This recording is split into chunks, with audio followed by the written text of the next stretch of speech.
Você quer saber finalmente o que é cidadania por eleição? Esse é o vídeo 2 sobre o tema. E se você não assistiu o vídeo 1, o primeiro vídeo, clique aqui no nosso card e comece por ele, pois o tema é complexo para muitas pessoas.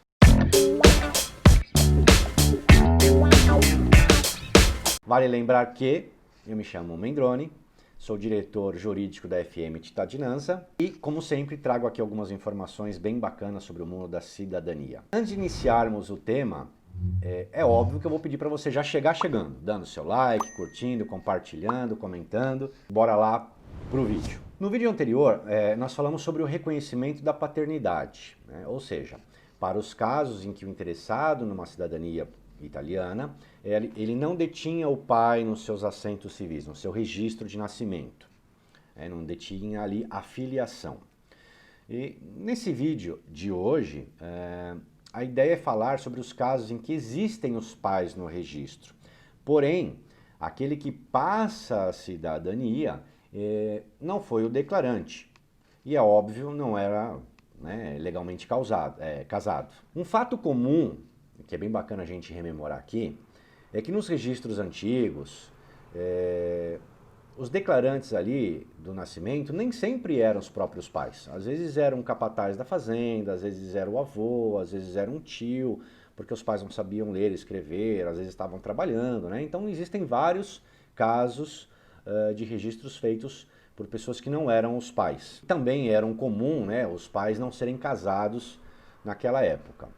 Afora isso, mais contemporaneamente, e até com base na lei brasileira, a mãe não é obrigada, ela não está adstrita a estar presente no momento do registro do filho. Hoje é mais comum isso acontecer, né? As mães comparecem, ou se não comparecem, o próprio cartório já inclui ela como declarante, por causa da mudança da lei, dos costumes, a coisa vai se moldando e os cartórios vão se amoldando a esses novos moldes, né? Então, o que acontece? Naquela situação, de igual forma, o pai também não, desde que ele fosse casado legalmente, tá certo? Então, o pai não era obrigado a declarar o filho.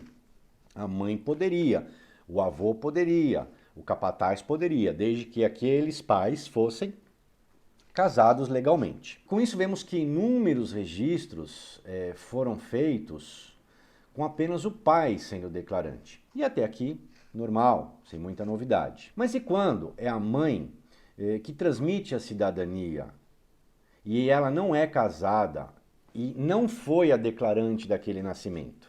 Aí começam os problemas.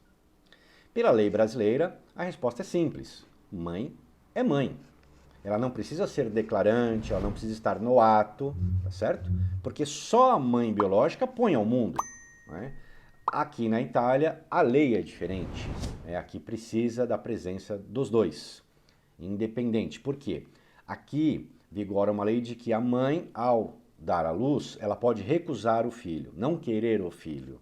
Ela não precisa registrar o filho. E uma outra pessoa pode pegar aquela criança e registrar como sua. Já no Brasil isso não existe, né? E aqui, por ter essa facilidade ou essa possibilidade, a lei então exige que os pais estejam, né? Que quem vai a registro sejam os declarantes da paternidade. Aí eu pergunto, a lei italiana aceita esse argumento de que para o Brasil mãe é mãe e ponto? Ela não precisa estar presente no documento? Não. A lei italiana, em regra, não aceita. E aqui nós vamos dividir mais uma vez o que é cidadania italiana administrativa e cidadania italiana judicial, tá certo? Lembrando que o nosso tema é cidadania por eleição. Com esse pequeno exemplo, esse pequeno contexto que eu fiz para vocês, nasce a famosa a declaração retificadora, né? Ou uma sanatória, ou uma declaração de convalidação dos atos. Ela tem vários nomes. Note-se que não estamos falando de reconhecimento de paternidade / maternidade. Nós estamos falando de uma declaração retificadora, tá certo? Que é sim aceito na Itália sem problema algum, tá certo, pessoal? Então vamos lá. A declaração sanatória é um ato jurídico corretor, ou seja, ele retira o ato viciado do sistema, né? Contudo, ele continua herdando aqueles efeitos originários que não são corrigidos, né? Então, eu quero corrigir tal coisa dentro de um documento. Todo o resto do documento que não for atingido por aquela retificação, por aquela convalidação, continua vigendo, continua valendo, né? São atos originários não corrigidos. Que também esse tipo de documento ele pode ser usado para uma redução, uma conversão e, como dito, até uma convalidação de um ato ou de um fato. Ela também é chamada de ratificação, confirmação ou a própria convalidação, como eu já disse. E ela é uma forma de corrigir vícios existentes em um ato, que a gente chama de ato ilegal. O ato em si ele é legal, porém dentro dele tem alguma coisa que o torna ilegal para alguma finalidade. Então o ato, propriamente dito, ele é legal, principalmente perante a legislação brasileira. Porém, de acordo com a legislação italiana, por exemplo, aquele ato não seria legal. Aqui não estaria revestido de todas as exigências italianas.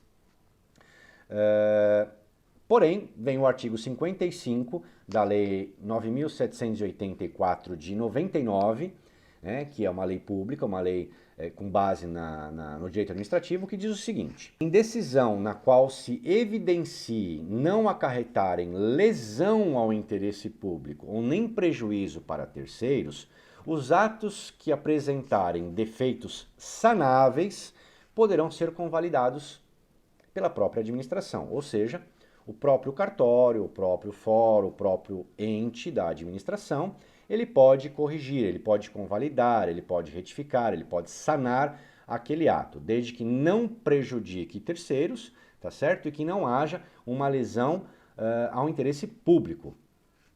Vou dar um exemplo chulo que me veio aqui à mente. Você querer mudar o teu nome, mas você ter um processo criminal aí já condenatório, transitado na primeira, que já transitou na primeira instância, porém pende recurso na segunda instância, qualquer coisa assim, ou já até transitou, né, não em julgado, mas transitou na segunda instância, está aguardando uma decisão futura. Então, nesses casos, não, porque bota em risco o interesse público, tá certo? Os efeitos, então, da convalidação, eles são retroativos, concordam comigo? Eles vão retroagir. Por quê? Porque eu vou dizer assim, olha, tal coisa naquele documento, eu preciso retificar, convalidar, sanar, né? Só esse pedaço, só essa frase, só isso aqui, só esse item, só esse fato, né? Todo o resto continua vigendo. Então ele tem um efeito ex tunc, ele retroage, ele vai lá atrás na época em que ele foi feito, né? O tempo de sua execução. Note-se, portanto, que não se está diante de um reconhecimento de paternidade ou de maternidade, e sim de uma simples declaração. É diferente do vídeo anterior, que tinha um ato de reconhecimento de paternidade.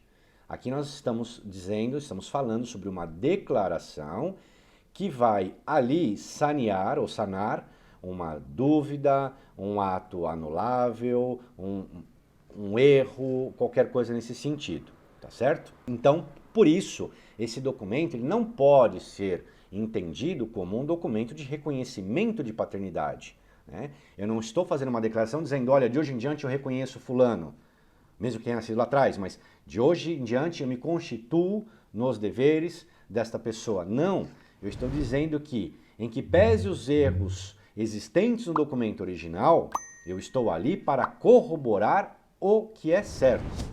Sanar o que estava errado. Isso então contradiz o que o consulado, os consulados falam. Foi o que eu mostrei no vídeo anterior sobre o consulado de Recife e o consulado da Itália, ok? Desculpa, o consulado de São Paulo. Então é bem contrário ao que eles falam. Eles confundem ali o ato jurídico de reconhecimento de paternidade com um ato sanatório. São dois institutos diferentes, com funções diferentes, razões diferentes, execuções diferentes, finalidades diferentes, propósitos diferentes e nascimento diferentes, a origem diferente. Então, diferentemente do reconhecimento, ele não constitui um ato ou um fato. Ele apenas retifica um equívoco ou uma falta de informação em um documento público ou privado. Notaram que naquele primeiro ele declarava, né, a decisão declarava que era pai e a partir dali constituía em obrigações. Neste aqui, nós não estamos falando em constituir obrigações. Nós estamos falando em quê? Em retificar, arrumar, sanar um equívoco existente num ato jurídico perfeito. Que para o Brasil é um ato jurídico perfeito, aquela certidão de nascimento, tá certo? Porém, perante a Itália, faltam um elemento, um ou mais elementos. Nestes casos, então, não há se falar na eleição de cidadania italiana. Por quê? Os pais sempre existiram naqueles documentos. Eles só não foram pormenorizados por algum motivo, né, no momento daquele assento, daquele registro civil. Então imaginemos o seguinte, vou dar um exemplo que o que mais acontece é com a linha materna. Tá? O pai foi lá, não era casado, né? Você nasceu, a tua mãe está no hospital, o pai pegou a criança, pegou os documentos, foi ao cartório e disse, olha, eu não sou casado, mas eu sou pai aqui desse menino e a mãe é fulana. E o que o cartório transcreve naquele momento?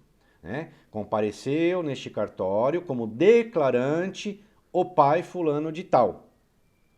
E não diz que a mãe é declarante, porque a mãe estava no hospital, a mãe estava convalescente, a mãe, sei lá o que ela estava fazendo, às vezes tomou 35 pontos na barriga, né? Então, o que vale dizer é, por quê é assim? Porque a lei brasileira entende que aquela mãe, ela está ali convalescendo, ela está ali fazendo qualquer outra coisa, né? E dá ao pai esse direito e essa obrigação de ir ali. Né? Porém, quando chega aqui na Itália, diz, olha, quem passa a cidadania é a mamãe. A mamãe não estava no seu registro de nascimento lá como declarante, em que pese está dizendo filho de dona fulana, mas ela não foi a declarante e não era casada com o papai. Portanto, né, o que diz o consulado? Que você tem que ir lá fazer uma ação de reconhecimento de paternidade, certo? Não, errado. Você tem que ir lá fazer uma declaração sanatória, né? Uma retificação do documento, como eu já disse há pouco, né? Então esse documento não se trata de um reconhecimento de paternidade / maternidade, e sim de uma retificação de informação constante. Tanto é que se você pegar o exemplo, se nós pegarmos o exemplo que os próprios consulados no Brasil ofertam como base de declaratória, tá certo? Eles dão um nome de reconhecimento, mas lá está escrito o quê? Que fulana de tal, compareceu no cartório tal, no dia tal, aquela parte preâmbulo normal de toda a certidão, né, de toda declaração pública. E aí vem lá, compareceu fulana de tal dizendo que em que pese não estava presente no momento do registro, ela é mãe. Então notem, não há um reconhecimento de maternidade. Ela está justificando, olha, não estava presente, mas eu sou a mãe. Então ela simplesmente faz uma declaração. Estava dodói, estava em casa.